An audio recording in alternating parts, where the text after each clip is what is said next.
In the 1984 NBA draft, the Chicago Bulls struck absolute gold in landing themselves the biggest steal in NBA draft history by selecting what would later become the greatest player of all time in Michael Jordan. And despite Jordan being selected with the number 3 overall pick, which doesn't really qualify it for being a steal of the draft when you go that high, but the fact of the matter is, what Jordan would go on to become is what makes him falling to Chicago rather than being the number 1 pick that much more of a steal when you factor in that 2 teams passed up on the opportunity to not just draft a generational talent, because one of those 2 teams actually did draft a generational talent in Hakeem Olajuwon, but for the Bulls, they drafted more than a generational talent, more than just a franchise-changing player, and the other 2 teams passed up on the opportunity of drafting the greatest player to ever play the game, a man who globalized the sport of basketball, a man who made the Chicago Bulls franchise a global brand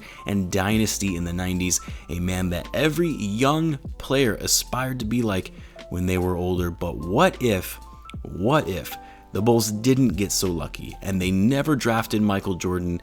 And that's what I want to talk about in this video. So what's going on, everyone? You're listening to Bull Central here. Hope you're all doing well.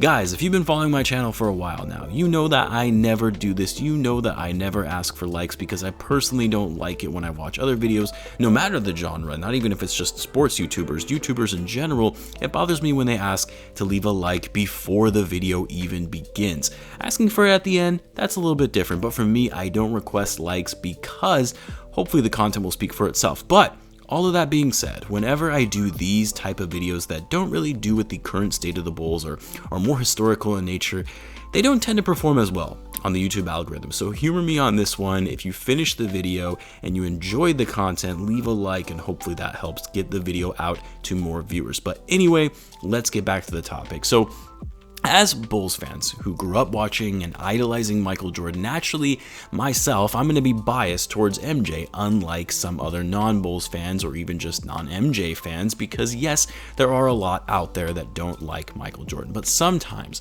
I always wonder to myself, as that little kid who grew up watching Michael Jordan, became a fan of his team and naturally stuck with the team even after he retired, I always wonder, would my fandom have been different if I didn't grow up watching the 90s Bulls? Would I still have been a Bulls fan even if they never had MJ? Or as a kid, would I have just naturally been inclined to start following the team that Jordan played on if he was never selected by the Bulls? What if it was the 90s Rockets or the 90s Blazers rather than the 90s Bulls that we have come to know so well in history as the greatest team ever assembled? Obviously, we'll never know that, and for us Bulls fans, thank God we were lucky enough that Michael Jordan did in fact fall to the Bulls. Now, it's helpful context that at that time in the NBA, everything was focused around big men.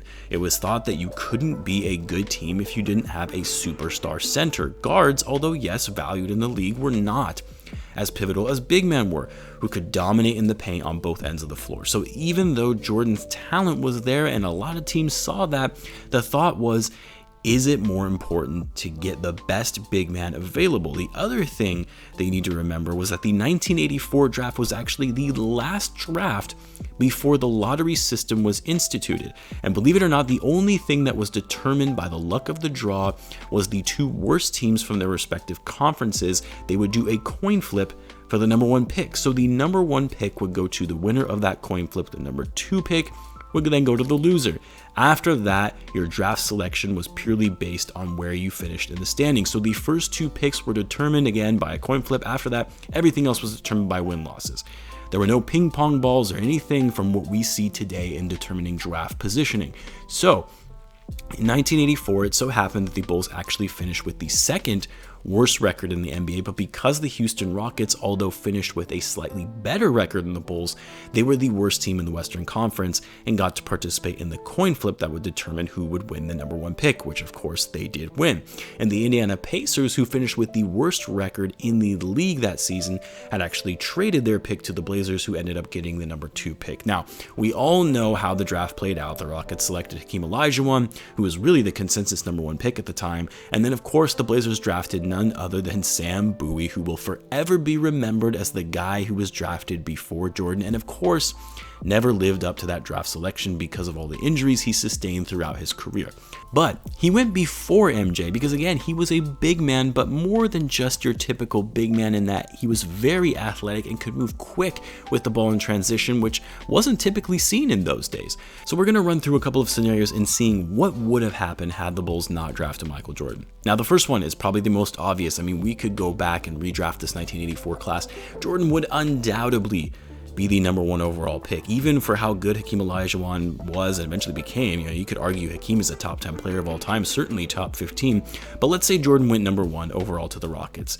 Hakeem then goes number 2 to the Blazers, and then I would like to think that the Bulls would have passed on Sam Bowie, just because really discussing that of what would have happened if the Bulls had Bowie would be pretty boring, because they wouldn't have gone anywhere and we would probably still be fighting for our very first championship today.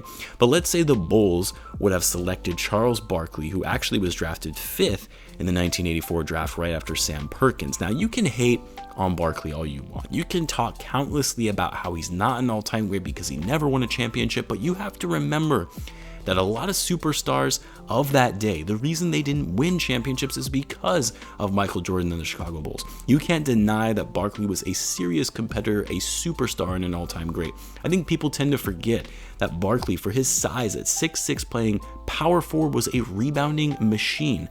I mean, in his 3rd season in the league, he led the league in rebounds at 14.6 rebounds per game, to also go along with 23 points per game, 4.9 assists, again, nearly 5 assists per game, 1.8 steals, and 1.5 blocks. Like, if you saw a player put up those kind of numbers today, you would call them a top 5 player in the league, hands down.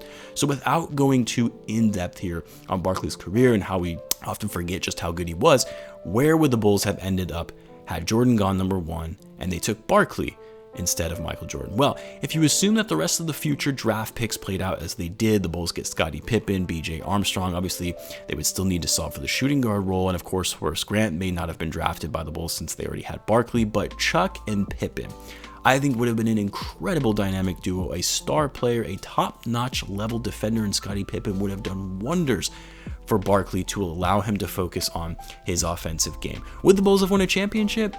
Probably not, and I say that because they still would have to go against Michael Jordan, in this instance being on the Rockets, however. But it's still the age-old argument, would Jordan have won without Pippen? I don't think he would have won all 6 titles without Pippen, but he's still the greatest player of all time, and he would have certainly made it challenging for any team going up against him, even if he didn't have Scottie Pippen. So it's possible the Bulls could have won a title or 2 with a duo of Barkley and Pippen, and also the fact that Jordan might not have been as lethal without his right-hand man in Pippen on his team. Another scenario is Jordan goes number 1. Again, the Blazers, being dumb, decides to still take Sam Bowie over Hakeem because whatever, they had their heart set on him. I doubt that would actually ever happen, but let's humor it. And in this instance, the Bulls take Hakeem Olajuwon.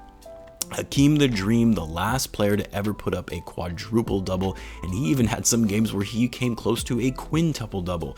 But Hakeem was an absolute monster on both ends of the floor with his incredible post-up game, fancy footwork, fadeaway shots, but then also his gifted shot blocking and rim protection ability made him a force to be reckoned with in the Western Conference in those days. Now, of course, we all know Hakeem was able to win back-to-back titles when Jordan retired to go play baseball, so in this scenario, it would almost be as if it could be a reverse type scenario that happened between the Bulls and the Rockets, where the Bulls likely would be a dominant Eastern Conference team with Hakeem, Pippen, Horace Grant. I mean, you talk about some great front court strength to handle those bad boys Pistons team, and conversely, the Rockets get the GOAT who likely leads them to titles, but perhaps not the dynasty that was made on the Bulls, again because Jordan without Pippen likely isn't as lethal, although you could argue with Jordan's competitive nature he would have found a way to win or found another Pippen to be his right-hand man. But in this instance, the Bulls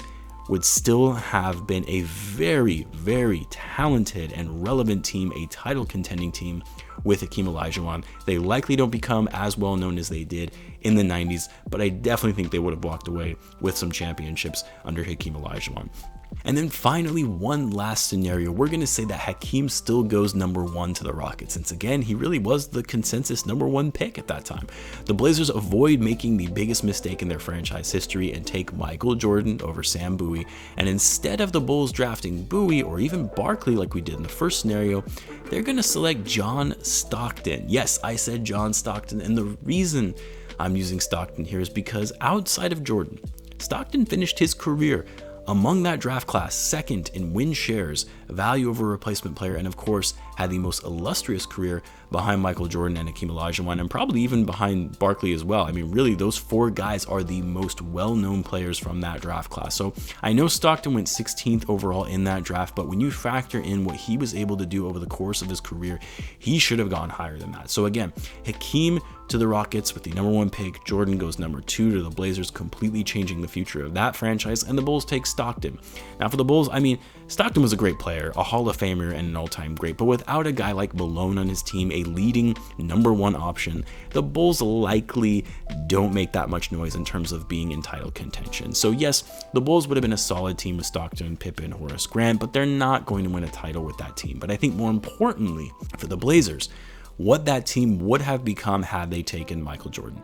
It's one of the biggest what ifs in sports history, because I think most people will agree that although, yes, the Rockets could have selected Michael Jordan, they did still get one of the best big men to ever play the game and ultimately won 2 titles as a result. But for the Blazers, they remained a mediocre team at best in those years after drafting Bowie, and although the Blazers ended up becoming a title team under Drexler and went to the finals in '92 before losing to the Bulls, drafting Michael Jordan and building around him means the Blazers wouldn't still be searching for their first title since 1977 and potentially could have become a dynasty team if you were still able to get Drexler and have him play small forward, putting him alongside Jordan. It also doesn't help for the Blazers' history that they later drafted Greg Oden over Kevin Durant with the number 1 pick in the 2007 draft. But hey, sometimes that's just how the dice rolls.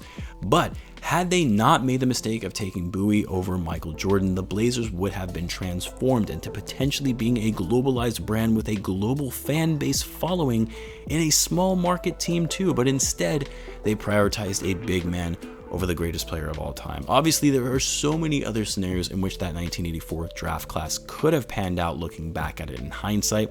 I want to know what you guys think. What would have happened had the Bulls never drafted Michael Jordan?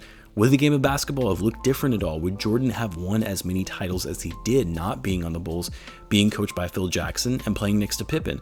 Let me know in the comments what you guys think, and as always, be sure to subscribe if you're a Bulls fan, as I do post daily Bulls content. Thanks again for tuning in, guys, and I will catch you in the next one.